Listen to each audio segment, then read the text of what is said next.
I know where that exit is. I Mhm. know I'm in this building that I go to school at. I know where to barricade myself. So, Yep. kind of having, and walk through, talk through is what we always talked about in the Army. You might not be able Mhm. to train it, but if you can walk through it and talk through it, then you have a plan. Hello, everyone. Welcome to the Infinite Abilities Podcast. I am your host, Nick Yerhart, and we are here to encourage each other to find our own unique abilities. Let's go. This episode of the Infinite Abilities Podcast is brought to you by the one and only Infinite Toolbox, where just like all other toolboxes, we will get the job done, guaranteed. Whether you're an entrepreneur looking to save time, boost revenue, or automate your processes, Infinite Toolbox has got you covered. With powerful tools designed to drive leads, expand your reach, and gain your industry secrets, we help you work smarter, not harder. Are you ready to take your business to the next level? Visit us at infinitetoolbox.com. That's infinitetoolbox.com, and discover how infinite your potential really is. All right, everyone. On today's episode, I have John. He has served in the military, so first I want to thank you for your service. And then he was also a police officer and did a lot of cool things, in my opinion. So, John, can you tell us a little bit about yourself? Yeah. So I joined the Marine Corps when I was 17 years old and spent 4 years in the Marine Corps, and then got out and thought I wanted to be a civilian, but that only lasted 30 days. And then I joined the Army, where I spent another 16 years in the infantry. So, like, after that, what have you done in your career? So in the Army wise, like I said, in the infantry, deployed to Iraq in 2003, deployed back to Iraq in 2005, and then went to Afghanistan in 2010.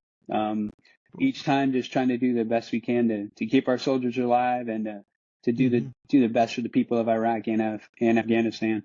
Yeah, well, I want to thank you because, without guys like you, we wouldn't have the freedom that we have. So, Well, thank you. thank you, sir. And then from there, when I actually retired in 2020, or not 2020, 2012. So I retired and I went to work as a police officer in Colorado Springs. And my whole intent behind becoming law enforcement after serving in the military was taking those experiences and things that I learned in combat and being able to help other officers and help people and really rationalize situations to make it, even when people were in the worst situations in their life, to try and bring some compassion and some composure to the situation to make it better in the end. Yep. So I know what you're doing now is incredible. So can you talk more about that? Yeah. So now I work for the VA, but I also run a company called Team Allison Security. And what we do is we write classes to help people promote safety, personal safety, college campus safety. Right now, I have a free harassment class on there. There's a lot of things going on. I'm also working with a buddy of mine who runs a security company in California to bring AI enhanced security cameras to small businesses.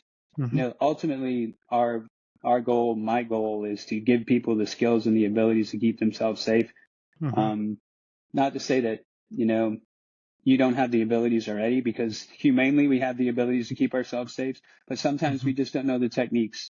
And we don't have that that mindset, how to react when things start to go sideways. Yeah. So what are a few things that you teach? One of the things that I always like to say to people is, like, if you're being harassed, you've identified that you're being harassed. So how to take care of that? The steps to take. Hey, stop. Please don't contact me. And then you've already made that step. And what to do next? Whether it's social media, contacting that platform and saying, hey, this is happening, or if it's outside of social media and it's continuing. I need to contact the police and say, hey, this doesn't feel comfortable. This isn't right. I've told this person to stop contacting me. and telling people that they need to have a trusted person, somebody that they can share that, hey, even in your darkest hours, that somebody that you can tell, hey, this happened to me, I did this, but this person's, holding it against me, to be able to keep yourself safe. Yeah. I think that's very, very important, because like a lot of times, we tend to be scared to find help, and it's so important to get the help that you need before the situation gets worse. Yes, absolutely. And if we're transparent, I mean, we've all made mistakes. That person who's your trusted person, that person you called 911 and they showed up to your house to help you, they made a mistake in their life. So we've all made mistakes. So if we treat people humanely and with respect and realize that people make mistakes and we support each other, then the world's a better place. Yeah. And then do you teach what to do beyond getting, reaching out for help? Yeah. So so one of the techniques that we always talk about is, especially like with my kids, like if you're on if let's say one of my daughters or even my sons is on a date and, something's not right, it's not going right. They feel like they're in a bad spot, like I always tell them, hey, text me your mom, just we have an emoji, text an emoji and then we know to call you to give you a way out. Say, hey, there's a family emergency. Always having a plan to get out of the situation. And some of the other things we teach too is like if you're at a bar at a club, watch your drink. Don't leave your drink with anybody. Traveling. I always tell people like if you're gonna go to a new city, and you've never been there before, do some research. Look at the crime statistics. If you have medical things going on, look at where's the nearest hospital to where you're staying. What's the best route there? And I know that sounds kind of corny, but all these simple things that, they sound simple when we're talking about it, but when the stress kicks in and you don't have a plan, then you don't know, your fingers aren't working, you're stressed out, you can't figure out the Google, you don't know where the hospital is, and just kind of, giving them proactive and reactive techniques to just about any situation you can think of. Yeah, I think that's also very important.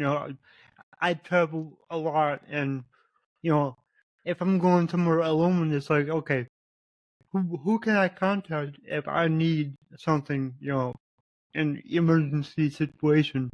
And so I always like wherever I go, I make sure that I know people in that city, and I tell them, hey, I'm coming in, just to let you know, So yeah, I think that's very important. Yeah. Always having and if we have a plan, then it means we can have more fun. Yep. Because you're like, hey, I am safe, if, especially you're looking at like, the amount of, I mean, unfortunately, active shooter situations we have in America, having a plan, talking through yourself, talking through the run, hide, fight. We've all heard it. We've all learned it.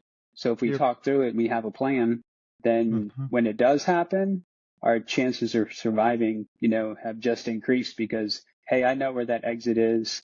I know I'm in this building that I go to school at. I know where to barricade myself. So, kind of having and talk through is what we always talked about in the Army. You might not be able to train it, but if you can walk through it and talk through it, then you have a plan. Yep, I agree. And then, do you also teach people how to defend themselves? No, we haven't really gone into any self-defense. Okay. Maybe something we've considered doing in the future.